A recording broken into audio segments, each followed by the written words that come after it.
Hi, I'm Kimberly Vela, and as you can see, I am an older student, which means I probably have a longer story than many of you. I am from Charlotte, North Carolina, and went to East Carolina and graduated with a BS, and a concentration in finance. Shortly after graduating, I actually got a job as a management trainee for BB&T, and I was headquartered in a small city in Wilson, North Carolina. One night as I was watching TV, my girlfriend called and told me about her new job at an airlines, People Express in New York. She was actually looking at the Empire State Building as she was talking to me. And it all sounded so exciting, much more so than learning about banking in Wilson, North Carolina. So I applied for a job as customer service manager at People Express a few weeks later, and I got the job. I packed up my Ford Granada and I drove all the way up to New York City. And the draw that the airline had was, at the time they hired only college graduates. We were all hired as customer service managers, and all were cross-utilized. So we all flew, we worked ground, baggage, etc. The premises was we would not become bored, which is definitely what made the job interesting.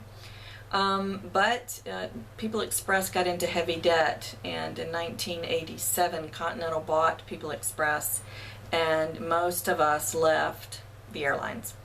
And this began my real estate career. I went to work for a very wealthy real estate family based in New York and New Jersey, and the brothers actually now own the Minnesota Vikings.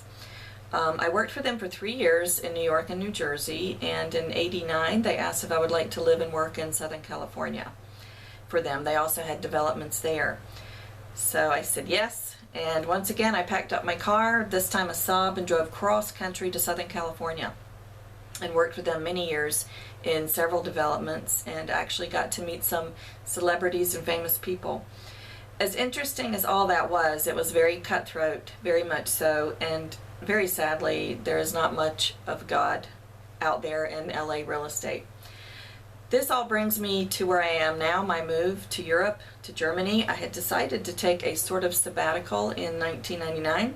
I was really tired of the LA rat race and, as I mentioned, the cutthroatness. So I booked a trip to Europe alone and traveled to 6 countries in 4 weeks. Once I even stayed in a convent in Rome with nuns. I met so many people, with one of them being my husband, and Stefan. So in 2000 I moved to Germany permanently, and to marry Stefan, and also very accidentally, like our professor, fell into teaching. I could speak no German at that time, and the only job I saw advertised that I thought maybe I could do was for an English teacher in Frankfurt. I met with the director of studies, who was American, and told him I had no experience. I was very honest, but he said, you know what, you've got a college degree, you're a native English speaker, you're communicative, so I'm giving you 5 new groups to start on Monday, and this was Friday. He handed me some books and said good luck.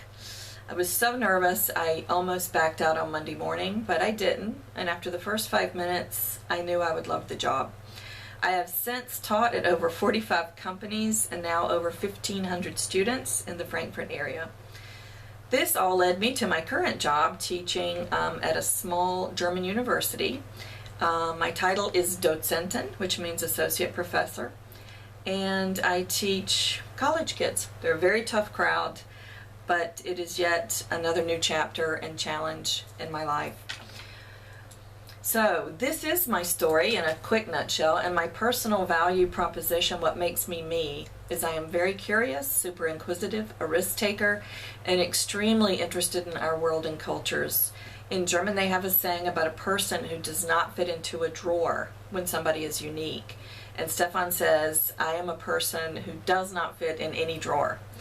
So these traits I mentioned have all led me to where I have been and am still going. And I think also being diplomatic, friendly and open, patient, a great listener, good communicator is what has contributed to my success in my current job and the world of teaching. Thank you so much, and I look forward to seeing the other personal stories.